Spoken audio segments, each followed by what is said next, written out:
Hello दोस्तों, कैसे हैं आप सभी। मैं ज्योति आप सभी का स्वागत करती हूँ।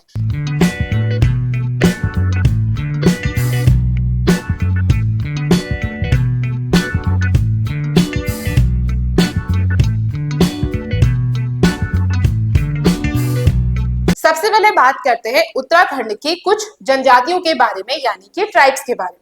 तो बेसिकली उत्तराखंड में आपकी 4 जो जनजातियां हैं वो हुई है। सबसे पहले है आपकी कोल, फिर आई आपकी किरात, फिर आए आपके खश, और उसके बाद आए आपके भौटान्तिक प्रजाति या शौका प्रजाति। ठीक है, तो एक एक करके पढ़ेंगे। सबसे पहले हम देखेंगे आपकी कोल जनजाति के बारे में। तो जो आपकी कोल डायनेस्टी है या कोल जनजाति है, ये उत्तराखंड की सबसे पुरानी जनजाति है। तो अगर आपसे पूछा जाए कि ओल्डेस्ट ट्राइब उत्तराखंड की कौन सी है, तो वो आपकी कौन सी है, कोल है। ठीक, उत्तराखंड की जो संस्कृति है उस पर आपको कोल की संस्कृति का काफी प्रभाव देखने को मिलेगा। पूरा साहित्यिक ग्रंथ जो भी आपके प्राचीन टेक्स्ट हैं, एंशिएंट जो आपके टेक्स्ट हैं, उसमें कोलों को मुंड या शबर नाम से संबोधित किया गया है। यानी कि ये जो टेक्स्ट हैं आपके, इसमें कोलों के लिए क्या वर्ड यूज किया गया है, मुंड या शबर। अब यहां से आपका क्वेश्चन भी बन सकता है कि मुंड या शबर जनजाति किसे कहा जाता है। तो आपको ध्यान रखना चाहिए किसे कहा जाता है, कोल जनजाति जो है उसी के ये अन्य 2 नाम है, मुंड या शबर। ठीक है, कोल जनजाति के जो लोग हुआ करते थे, उनका जो कद था यानी कि हाइट थोड़ा कम हुआ करती थी, उनका जो कॉम्प्लेक्शन था वो थोड़ा डार्क हुआ करता था, नाक थोड़ी चपटी, और जो उनके बाल हैं वो घुंघराले हुआ करते थे। ठीक है, अब कोलों के सामाजिक जीवन की एक प्रमुख प्रथा है जिसको हम बोलते हैं कुमार कुमारी गृह प्रथा। ये आगे एक और आपको प्रथा हम पढ़ेंगे जो भोटिया जनजाति में होती है, जिसे नड़बेयम प्रथा कहते हैं। वो प्रथा और ये प्रथा लगभग एक ही जैसी है। ठीक है, तो ये आपसे पूछा जा सकता है, यहां से आपका क्वेश्चन बन सकता है कि कुमार कुमारी जो प्रथा है वो किस जनजाति में देखने को मिलती है। तो किसमें मिलती है, आपकी कोल जनजाति में देखने को मिलती है। दूसरा क्वेश्चन इसमें पूछा जा सकता है कि आपकी कुमार कुमारी गृह प्रथा जो है वो भोटिया जनजाति की किस प्रथा से मिलती जुलती है। तो किससे मिलती जुलती है, आपकी रणबेयम की एक प्रथा होती है उससे मिलती जुलती है। ठीक है, दूसरा है कोल जो जनजाति थी वो सिंधु घाटी के जो लोग हैं, आपने हिस्ट्री में सिंधु घाटी सभ्यता पढ़ी होगी, तो सिंधु घाटी सभ्यता के लोग क्या करते थे, जो मृतक हुआ करते थे उन्हें वो खुले में छोड़ देते थे। ठीक है, ये एक तरीका था शवाधान का। जैसे अभी क्या करते हैं, जला देते हैं, कुछ लोग दफना देते हैं। ठीक है, तो उसी प्रकार से वो क्या करते थे, खुले में छोड़ देते थे। उसके बाद उनकी जो हड्डियां है उनको इकट्ठा करके उन्हें दफना दिया जाता था। तो यही प्रोसेस, यही जो कोल जनजाति है ये भी क्या करती थी, फॉलो करती थी। दूसरा, ये जो कोल जनजाति के लोग हैं भूत प्रेत जादू टोना इस सब में विश्वास करते थे, प्रकृति की पूजा करते थे, नाग पूजा का इसमें प्रचलन था, जो लिंग पूजा है उसका प्रचलन भी आपको देखने को मिला है। और जो जागर आपने देखा होगा उत्तराखंड की संस्कृति का अभी भी एक बहुत महत्वपूर्ण हिस्सा है। तो जो जागर है और जो पशु बलि है वो इस जनजाति में भी प्रचलित थी। और इस जनजाति से लेकर देखो अभी वर्तमान समय में भी क्या है, पशु बलि भी कई जगह दी जाती है और जागर भी लगाए जाते हैं कई जगह। तो उत्तराखंड की संस्कृति पर इससे आपको क्या पता चल रहा है कि ये जो प्रभाव आपको देखने को मिल रहा है कब से है, आपकी कोल जनजाति से। ठीक है, दूसरी जो आपकी जनजाति है वो है आपकी किरात जनजाति। किरात जनजाति को हम कई अन्य नामों से भी जानते हैं, जैसे कि आपका कीर, किन्नर, किर पुरुष, भिल्ल। अब ये जो भिल्ल वर्ड आया है, भिल्ल वर्ड से इसको संबोधित किया गया है स्कंद पुराण के जो केदार खंड है उसमें किरातों के लिए क्या वर्ड आया है, आपका भिल्ल शब्द आया है। और यहीं से आपका क्या बन जाता है, एक क्वेश्चन भी बन जाता है कि भिल्ल शब्द का प्रयोग किस जनजाति के लिए किया गया है, किसके लिए किया गया है, किरातों के लिए किया गया है। एक तरीके से और पूछा जा सकता है कि केदार खंड में किरात जनजाति को किस नाम से संबोधित किया गया। तो वहां आपको ऑप्शन में सारी चीजें मिल जाएंगी, आप किसमें आंसर करेंगे, भिल्ल जनजाति पे। ठीक है, दूसरा है, अब फिर क्या हुआ कि किरातों, ये जो किरात आए कोलों के बाद आए, तो किरातों ने क्या करा, कोल जहां जहां रहते थे उनको उसके राज्य से भगाया और अपना वहां रहने लगे। उसके बाद क्या हुआ, धीरे धीरे फिर जब खश आए, खशों ने क्या करा, खशों ने इनको भगाया और फिर जहां जहां आपके किरात रहा करते थे वहां खश बस गए। और ये जो किरात जनजाति ये कहाँ चली गई, भोटान्तिक, बहुत जो पिथौरागढ़ का एरिया जो आपका बहुत ज्यादा दुर्गम इलाका है पहाड़ियों वाला, वहां पे जाके ये बस गई। ठीक है, वर्तमान समय में जो इसके वंशज हैं, जो अभी भी जो आपकी किरात जनजाति से जो लोग बिलोंग करते हैं वो लोग कहाँ ज्यादा मात्रा में रहता है, आपके मुंशारी में, कपकोट में, टनकपुर में, अस्कोट में, द्वाराहाट में और कुछ तराई भाबर के क्षेत्रों में भी। ठीक है, दूसरा है किरात जनजाति का संबंध आपके मंगोल प्रजाति से माना जाता है, क्योंकि दिखने में ये आपके मंगोलियंस की तरह ही थे। ठीक। इनका जो मुख्य कार्य था वो था आपका पशुपालन, संयुक्त परिवार व्यवस्था हुआ करती थी, यानी कि जॉइंट फैमिली में रहते थे। भोजन मांसाहारी शाकाहारी दोनों चीजों का सेवन करते थे। मदिरा, शहद, सत्तू ये सब भी खाते थे। बहुदेववाद के समर्थक थे, यानी कि बहुत सारे पॉलीथिज्म था, यानी कि एक से ज्यादा देवताओं को मानते थे, जैसे कि अभी भी सब लोग मानते हैं। शिव की पूजा भी करते हैं, विष्णु भगवान की भी, दुर्गा माँ को भी मानते हैं, गणेश भगवान को भी मानते हैं। तो ये पॉलीथिज्म हो गया कि बहुत सारे देवों की पूजा करना। लेकिन जो इनके आराध्य देव थे वो कौन थे? आपके शिव। और ये भी कोलों की तरह ही जादू टोने, भूत प्रेत इन सब में क्या करते थे? विश्वास रखते थे। देखो सिंधु घाटी सभ्यता में भी बहुत सारे आपको क्या मिले? ताबीज वगैरह मिले, तो वो लोग भी करते थे। तो जितनी पुरानी जनजातियां हैं वो मोस्टली आपके जादू टोना, भूत प्रेत इन सब चीजों में विश्वास किया करती थी। उसके बाद अगली जनजाति आई आपकी खश। ठीक है, खश जो जनजाति है इसका उल्लेख आपको कई सारे धार्मिक ग्रंथों में देखने को मिल जाएगा। धार्मिक ग्रंथ में भी देखने को मिलेगा, दूसरा जो आपके प्राचीन ऐतिहासिक ग्रंथ है उनमें भी देखने को मिलेगा, जैसे कि महाभारत में, मनुस्मृति में, ये आपके धार्मिक ग्रंथ हो गए। मुद्रा राक्षस में हो गया, उसके बाद आपकी बृहद संहिता हो गई, काव्य मीमांसा, और टालमी, पिलनी, अलबरूनी जो आपके विदेशी लेखक है इन्होंने भी क्या करा है? खस जनजाति का उल्लेख किया है। ठीक है, और ये जो खस जनजाति है उसके उत्तराखंड में निवास करने के कारण गुप्त काल से लेकर 12वीं सदी तक उत्तराखंड और जो पश्चिमी नेपाल का जो हिस्सा है उसको लोग खश देश के रूप में भी जानते थे, कि वो देश जहां कौन रह रहा है? आपके खश रह रहे हैं। तो उन्होंने उस पूरे प्रांत को, उत्तराखंड को और जो पश्चिमी नेपाल का प्रांत है उस पूरे प्रांत को क्या कहा? खश देश भी कहा। ठीक है, तो उस रूप में भी उत्तराखंड का उल्लेख आपको देखने को मिल जाएगा। इनका जो व्यवसाय है वो क्या है? एग्रीकल्चर और आपका पशुपालन, ये तो सब में कॉमन ही है मुख्य रूप से। और ये क्या करते थे? खनिज, जड़ी बूटियां, चमड़ा, यानी चमड़े से, शहद द्वारा भी उनका भी जीवन, उससे भी अपना जीवन यापन करते थे, तो उनको भी बेच कर ये लोग पैसे वगैरह कमाते थे। दूसरा, इनका जो जीवन था वो सरल था, जाति भेद नहीं था इनके समाज में, और इनके जो कोल किरात है उनसे क्या थे? अच्छे संबंध थे, यानी तीनों ही जनजातियां आपस में रही हैं, लेकिन सबसे पहले कोल आए, फिर आपके किरात आए, फिर आपके खश आए। ठीक है, और तीनों के ही आपस में क्या थे? ठीक संबंध थे। दूसरा, 1885 ईस्वी में, ये इंपॉर्टेंट है, यहां से आपका क्वेश्चन बन सकता है, तो इसको आप याद रखोगे अच्छे से, कि 1885 ईस्वी में ब्रिटिश काल में जब क्या था? उत्तराखंड में अंग्रेजों का शासन था, उस समय खशों को शूद्र वर्ग में शामिल कर लिया। ठीक है, इसीलिए उत्तराखंड का कोई भी व्यक्ति खुद को खशिया कहलाना पसंद नहीं करता। क्यों? क्योंकि 1885 ईस्वी में उसे क्या किया था? शूद्र वर्ग में शामिल कर दिया था, तो कोई भी नहीं चाहेगा कि वो ऐसा कहलाए। ठीक है, खैर ये बात अलग है, आप इसको याद रखना कि 1885 ईस्वी में ब्रिटिश काल में खशों को किसमें शामिल किया गया? शूद्र वर्ग में शामिल कर दिया गया। ठीक है, नेक्स्ट है आपका, इनकी कुछ सोशल प्रैक्टिसेस थी, यानी कि सामाजिक प्रथाएं थी, जिनसे आपके क्वेश्चन भी बनते हैं, तो आप इसको ध्यान रखोगे। एक तो नॉर्मल प्रथा है, घर जवाई की प्रथा, इससे तो आप वाकिफ ही हैं। इसमें क्या होता है कि वधु अपने ससुराल न जाके, जो वर है यानी जो ग्रूम है वो अपने ससुराल रहता है, उसे कहते हैं घर जवाई की प्रथा। एक जो इनकी प्रथा थी वो थी जेठो। इस प्रथा में होता था कि जो भाई है, जो सबसे बड़ा भाई होगा, उसको संपत्ति में ज्यादा हिस्सा मिलेगा, तो इस प्रथा को कहते हैं हम जेठो। तो आपको बस इतना ध्यान रखना है कि ये जो प्रथाएं हैं, घर जवाई, जेठो, झटेला, ये प्रथाओं का संबंध किस जनजाति से है। ठीक है, आपको सिर्फ ये याद रखना है, तो आप इसको याद रखेंगे।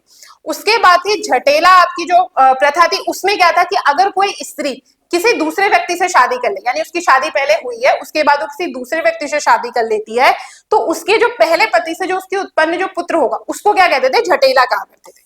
ठीक है, दूसरा आपकी टिकुआ, इनके उसमें एक प्रथा हुआ करती थी। इसके बाद है आपका कि खस जो लोग थे वो धार्मिक प्रवृत्ति के हुआ करते थे। ये नरसिंह भगवान की पूजा करते थे, ग्राम नाग देवता की पूजा करते थे, ग्राम देवता जो गांवों के देवता होते हैं, स्थानीय देवता, उनकी पूजा किया करते थे। आज भी उत्तराखंड में लोग नाग देवता को मानते हैं, कई जगहों पर नरसिंह भगवान की पूजा की जाती है, और सबके स्थानीय देवता अलग अलग होते हैं हर गाँव में, तो उनकी पूजा की जाती है। उनके नाम से जागर भी लगाए जाते हैं। तो जागर का प्रचलन इस जनजाति में भी है। आपका पशु बलि का भी प्रचलन है। दूसरा, खश या खशिया, जैसे मैंने भी बताया कि खश या खशिया किसका निम्नता का सूचक माना जाने लगा, क्योंकि ब्रिटिशर्स ने क्या किया, निम्न जाति में वर्गीकृत कर दिया था, तो इसीलिए उत्तराखंड का कोई व्यक्ति खश या खशिया कहलाना पसंद नहीं करता है। ठीक है, दूसरा है आपका भोटांतिक प्रजाति या शौका प्रजाति। ये थोड़ी इंपॉर्टेंट प्रजाति है, क्योंकि इनका जो व्यापार रहा वो तिब्बत के साथ रहा। तो भोटिया प्रजाति क्या करती थी? तिब्बत के साथ व्यापार करती थी, और ये व्यापारी इनकी जीविकोपार्जन का एक बहुत बड़ा जरिया था। तो इसमें हम आगे चलकर आपका भोटिया व्यापार भी पढ़ेंगे। ठीक है। तो इनकी जो शारीरिक बनावट थी उसके आधार पर इन्हें किरात प्रजाति से संबंधित माना जाता है, क्योंकि ये भी कुछ कुछ किरातों की तरह ही दिखा करते थे। अब हम अगर भूटांत्रिक व्यापार की बात करें तो महाभारत काल में और कुलिंद काल में व्यापार बहुत फला फूला। उसके बाद कत्यूरी शासन की खुद ही स्थिति ठीक नहीं थी, तो उसका असर इस व्यापार पे भी पड़ा। फिर जब चंद वंश आया तो चंद वंश में खास तौर पे बाज बहादुर चंद के समय में ये व्यापार जो था वो बहुत फला फूला, क्योंकि बाज बहादुर चंद ने इसमें जो आपके जो वहां पे जो लुटेरे हुआ करते थे, जो व्यापारियों से लूटमार किया करते थे, उनका दमन करा। तो इस प्रकार से उसने उनको कई सारी सुविधाएं दी, जिस कारण चंद काल में भी इनका जो व्यापार है वो बहुत अच्छा चला। उसके बाद जब अंग्रेजों का शासनकाल आया, गोरखाओं के समय में भी इनका व्यापार बहुत अच्छा नहीं चला, लेकिन जब अंग्रेजों का शासनकाल उत्तराखंड में स्थापित हुआ उस समय भी इनका व्यापार जो था वो बहुत बढ़िया फला फूला, अच्छे से फूला। फिर ये व्यापार चलता रहा 1962 तक। फिर भारत चाइना वॉर के बाद ये व्यापार बंद हो गया। उसके बाद बहुत सारे प्रयास करे दोनों ही गवर्नमेंट्स ने कि इस व्यापार को फिर से शुरू किया जाए, लेकिन उनके किसी भी प्रयास का कोई भी असर हुआ नहीं और सारे प्रयास असफल हो गए। तो अभी वर्तमान समय भी इनमें आपस में व्यापार नहीं किया जाता है। ठीक है, अगला अब हम पढ़ेंगे कुड़िंद राजवंश। तो यहाँ तक सारी चीजें आपको समझ में आ गई होगी। जनजातियों के बारे में हमने कोल, किरात, आपके खश और भोटियाओं के बारे में पढ़ा। जो जो चीजें इंपॉर्टेंट थी वो मैंने आपको बता दी। अब हम पढ़ेंगे आपकी दो डायनेस्टी के बारे में। एक हम पढ़ेंगे कुड़िंद डायनेस्टी के बारे में, दूसरा हम पढ़ेंगे पौरव डायनेस्टी के बारे में। ठीक है, कुड़िंद राजवंश के बारे में सबसे महत्वपूर्ण तो यही बात है कि ये उत्तराखंड में शासन करने वाला पहला राजवंश था। तो देखो, पहले आपकी क्या थी, अलग अलग जनजातियां थी। फिर क्या हुआ, धीरे धीरे करके एक राजवंश का जन्म हुआ। तो कौन राजवंश का जन्म हुआ, आपके कुड़िंद राजवंश का जन्म हुआ। कुड़िंद के इतिहास को जानने के जो आपके प्रमुख स्रोत है वो एक तो है आपका महाभारत, जो कि धार्मिक ग्रंथ भी है। दूसरा है आपका पाणिनि की अष्टाध्यायी। अष्टाध्यायी आपकी किसने लिखी है, पाणिनि ने लिखी है। और अष्टाध्यायी में भी आपके कुड़िंद राजवंश का उल्लेख किया गया है। तो इससे क्या हो गया, इसकी सत्यता साबित हो गई। दूसरा है विदेशी लेखक जैसे कि आपका टॉलमी, उसने भी क्या करा है, कुड़िंद राज्य का वर्णन करा है। ठीक है, और कुड़िंद राज्य की जानकारी देने वाले अब तक हमें 5 अभिलेख प्राप्त हुए हैं।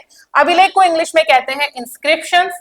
इसमें से जो आपके 4 अभिलेख हैं वो प्राप्त हुए हमें भरूच से और एक अभिलेख हमें प्राप्त हुआ है मथुरा से। ठीक है, नेक्स्ट है आपका कि पुराणों के आधार पर हम इस बात का अनुमान लगा सकते हैं कि कुड़िंद जो थे वो महाभारत काल से लेकर दूसरी तीसरी जो ईसा पूर्व है वहां तक कुड़िंदों ने शासन किया होगा। इसके बाद ये वंश आपका महाभारत, मौर्य और शुंग वंश का समकालीन रहा है। अगर आपसे पूछा जाए कि कुड़िंद वंश, देखो मौर्य साम्राज्य तो आप सबने पढ़ा होगा। मौर्य साम्राज्य का संस्थापक कौन था, चंद्रगुप्त मौर्य। तो जिस समय पूरे भारत में किसका शासन चल रहा था, चंद्रगुप्त मौर्य का, मौर्य वंश का शासन था। उसी समय आपके उत्तराखंड में कौन सा राजवंश उभर रहा था, कुड़िंद राजवंश उभर रहा था। ठीक है, इसके साथ साथ ये आपके शुंग वंश का, जिसकी स्थापना किसने करी थी, पुष्यमित्र शुंग ने करी थी, उसका समकालीन भी रहा। यानी कि जब सब जगह किसका शासन है, शुंग वंश का शासन है, उस समय उत्तराखंड में किसका शासन चल रहा था, आपके कुड़िंद वंश के राजा राज्य कर रहे थे। दूसरा, कुड़िंदों की जो राजधानी है वो परिवर्तनशील रही, इनकी कोई फिक्स राजधानी रही नहीं, राजधानी इसकी चेंज होती रही। दूसरा है, बात करते हैं कुड़िंद राजवंशों के शासक के बारे में। तो इसमें जो हमें शासक की जानकारी मिलती है वो है आपका सबसे पहला सुबाहु। तो सुबाहु जो है उसकी उल्लेख हमें देखने को मिलता है महाभारत में। इस सुबाहु नामक शासक ने पांडवों की ओर से क्या किया था, महाभारत के युद्ध में पार्टिसिपेट किया था, भाग लिया था। कुड़िंद में कई सारी मुद्राएं भी प्राप्त हुई हैं। तो कुड़िंद जो आपकी मुद्राएं हैं वो बहुत इंपॉर्टेंट है, उससे रिलेटेड आपकी क्वेश्चन एग्जाम में पूछे जाते हैं। तो कुड़िंद मुद्राओं के आधार पर हमें कई सारे शासकों के नाम और देखने को मिलते हैं, जैसे कि आपका विषदेव हो गया, अग्रराज हो गया, धनभूति हो गया, धनभूति द्वितीय, बलभूति, अमोघ भूति आपका इंपॉर्टेंट है। एक और शासक मिला है मगध। उसके बाद शिवदत्त हैं आपके, हरिदत्त हैं, शिवपालित हैं, छत्रेश्वर आपके इंपॉर्टेंट हैं, भानु है, रावण नाम का भी एक राजा मिला है। तो इन राजाओं में आपके जो इंपॉर्टेंट राजा हैं, एक तो आप सुबाहु याद रखना कि कई बार क्वेश्चन पूछ सकता है कि सुबाहु ने महाभारत के युद्ध में किसकी तरफ से युद्ध लड़ा था। तो किसकी तरफ से लड़ा था, पांडवों की तरफ से युद्ध लड़ा था। ठीक है, इसको याद रखेंगे। दूसरा है आपका जो अमोघ भूति था वो इस वंश का एक शक्तिशाली शासक था, तो आप अमोघ भूति याद रखेंगे। अमोघ भूति के हमें कई सारे सिक्के भी मिले हैं, यानी मुद्राएं मिली हैं, कॉइन्स मिले हैं। दूसरा आपके छत्रेश्वर प्रकार के भी सिक्के मिले हैं, तो ये राजा भी आपका इंपॉर्टेंट है, तो आप इनके नाम याद रखिएगा। ठीक है, अब कुड़िंद में हमें इसकी जो कॉइन्स मिले हैं उसी से हम इसके इतिहास के बारे में हमें बहुत सारी जानकारियां मिलती है। ठीक है, तो इनकी जो हमें मुद्राएं मिली हैं उन कॉइन्स को हमने 2 पार्ट्स में डिवाइड करा है। एक है आपकी इनिशियल करेंसीज और दूसरी आपकी सक्सेसर करेंसीज, यानी कि प्रारंभिक मुद्राएं और परवर्ती मुद्राएं। अब इनमें डिफरेंस क्या है? आपकी जो प्रारंभिक मुद्राएं हैं, यानी कि जो स्टार्टिंग करेंसी है, उन पर किसी भी राजा का नाम नहीं लिखा है, उस पर सिर्फ क्या लिखा है? कुड़िंद लिखा है। तो इससे इतिहासकार ये अनुमान लगा लेते हैं कि हो सकता है कि जिस समय स्टार्टिंग में जब ये राजवंश हो तो एक गणराज्य हो, इसीलिए किसी भी स्पेसिफिक राजा का नाम नहीं लिखा गया। ठीक है, तो ये इसका है। दूसरा, इसकी जो लिपि है वो आपकी ब्राह्मी है, तांबे की है, तांबे की हमें कॉइन्स मिली है स्टार्टिंग में। और मुद्राओं के जो आगे वाला हिस्सा था, ठीक है, ये आपके कॉइन होते हैं ना, एक आगे का हिस्सा होता है, पीछे का हिस्सा होता है, तो आगे वाले हिस्से में क्या क्या आपको चित्र देखने को मिले?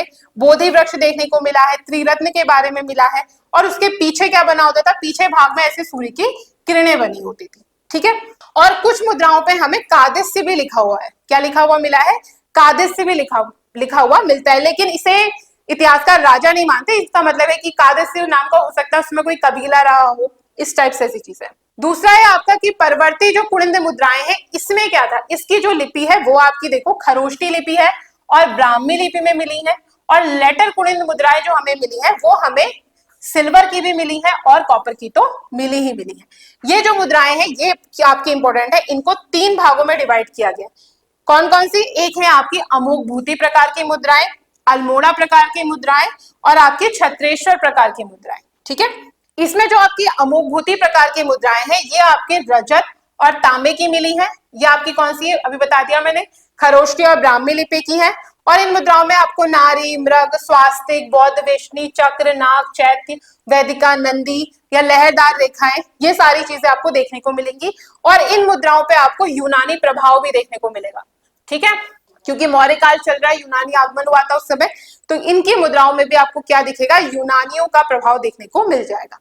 दूसरा है आपकी अल्मोड़ा प्रकार की मुद्राएं।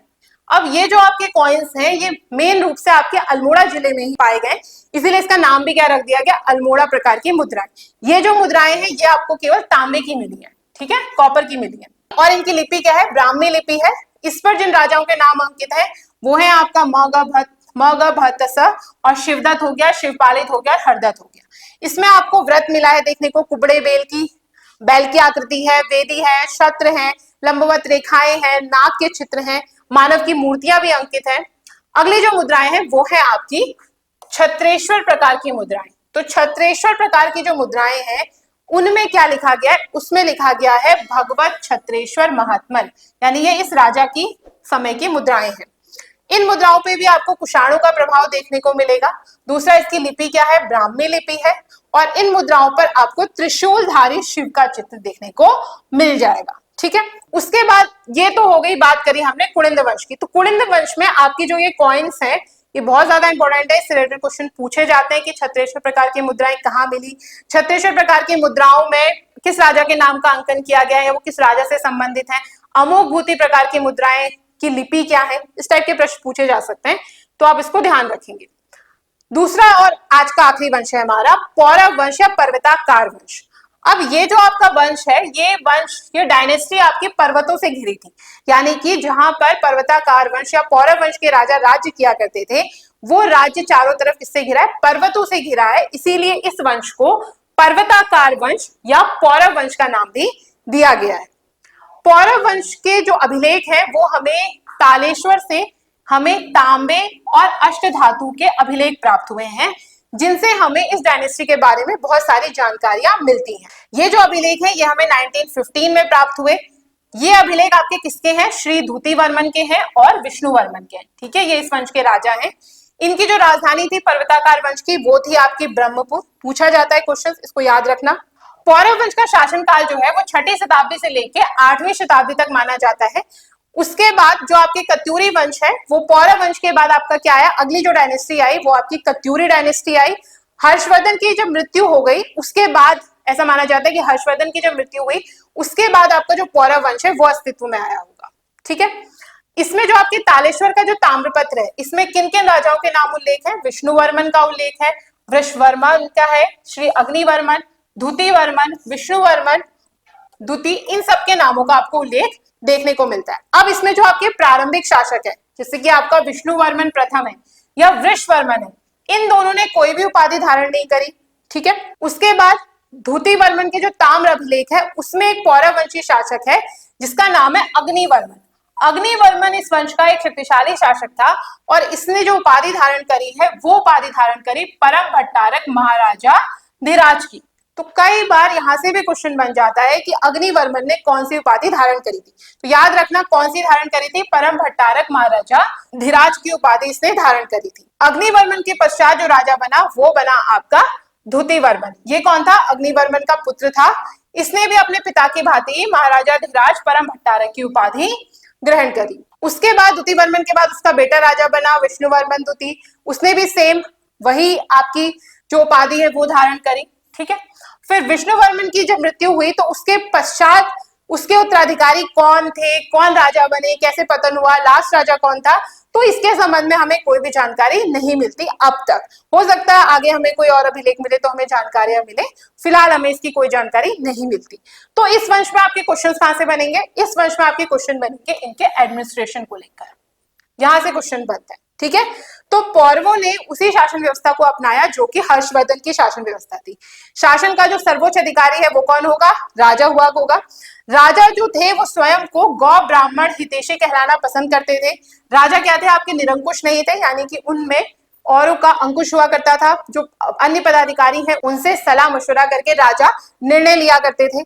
ये क्या थे, दानी प्रवृत्ति के हुआ करते थे। और इसकी जानकारी हमें किससे मिलती है, इनके अभिलेखों से मिलती है। दूसरा, इनकी मंत्री परिषद के बारे में आपसे कई सारे क्वेश्चंस पूछे जाते हैं। तो जो राजा थे उनकी एक मंत्री परिषद हुआ करती थी जो उन्हें क्या देती थी, सलाह देती थी किसी भी निर्णय को लेने से पहले। इनके मंत्री परिषद में अमात्य हुआ करते थे, बलाध्यक्ष, संधि विग्राहक थे, रजो द्वारिक एक पद था, कोटाधिकरण थे, कुमार अमात्य हुआ करते थे, सर्व विषय प्रधान हुआ करते थे, द्रोणाधिकृत और कारगिल, ये इनके क्या थे, मंत्री परिषद में ये सदस्य हुआ करते थे। कोर्ट कौन होता था, कोर्ट वो जगह थी जिस स्थान पर राजा अपने परिवार के साथ रहता था उसे क्या कहते थे, कोर्ट कहते थे। दूसरा है कोटाधिकरण कौन है, तो इससे क्वेश्चन पूछे जाते हैं कि कोटाधिकरण क्या काम करता था, उसका क्या कार्य हुआ करता था, या सही मिलान करने को आ सकता है। तो कोटाधिकरण थे आपके कोर्ट की सुरक्षा प्रबंध का जो अधिकारी हुआ करता था उसे हम क्या बोलते थे, कोटाधिकरण। इनके प्रशासन से संबंधित कुछ और अधिकारी भी हैं जिनको बारे में एग्जाम से क्वेश्चन पूछ आता है, या तो फिर सही मिलान करो में आ जाएगा या डायरेक्ट क्वेश्चन पूछ लेगा कि प्रतिहार क्या काम करते थे या निम्न में से कौन सा सही है कौन सा गलत है, ऐसे वाले। तो प्रतिहार कौन था, प्रतिहार थे आपके, इसका कार्य क्या होता था कि राज परिवार को सुरक्षा प्रदान करना किसका कार्य है, प्रतिहार का कार्य है। ये आपको चीजें याद करनी पड़ेगी। ठीक है, तो जहां भी आप पढ़ते हो ना उसके आगे ऐसे लेस लगा लेना ताकि आप डेली देखो, डेली याद करो या डेली रिवाइज कर लेना, 2-4 दिन रिवाइज करोगे तो फिर दिमाग में आपके छप जाएगी। दूसरा आपका रजद्वारिक, रजद्वारिक का कार्य क्या था, जो भी राजा प्रसाद में लोग आते थे उनकी देखरेख करना किसका काम था, रजद्वारिक का काम था। तो रज से याद रखना राजप्रसाद। ठीक है, अगला है आपका कारगिल, कार्गिक। तो कार्गिक का काम क्या था कि राजाओं को जो भी प्रार्थनाएं की गई हैं उनको उनके गंतव्य तक पहुंचाने का कार्य किसका था, कार्गिक का कार्य था। सुपकारपति का क्या काम था, सुपकारपति राजा के भोजनालय की व्यवस्था देखता था। वो कौन देखता था, सुपकारपति। ठीक है, अगला है बलाध्यक्ष। तो जो सेना का प्रमुख होता है उसे क्या कहते हैं, बलाध्यक्ष कहते हैं। ठीक है, किस काल में, पौरवों के शासन काल में। ठीक है, दूसरा है जो सेना है वो आपके 3 भागों में डिवाइडेड थी, गज, अश्व और आपकी पैदल सेना। तो गज सेना का प्रमुख गजपति, सिंपल है। अश्व सेना का प्रमुख अश्वपति, सिंपल है। लेकिन एग्जाम वाला पूछेगा कि पैदल सेना के प्रमुख को क्या कहते हैं, तो उसे कहते हैं जयनपति। ठीक है, फिर है आपका आंतरिक शांति और सुरक्षा के लिए किसकी व्यवस्था होती थी, पुलिस की व्यवस्था होती थी। जैसे अभी पुलिस होती है वैसे उस समय भी पुलिस थी।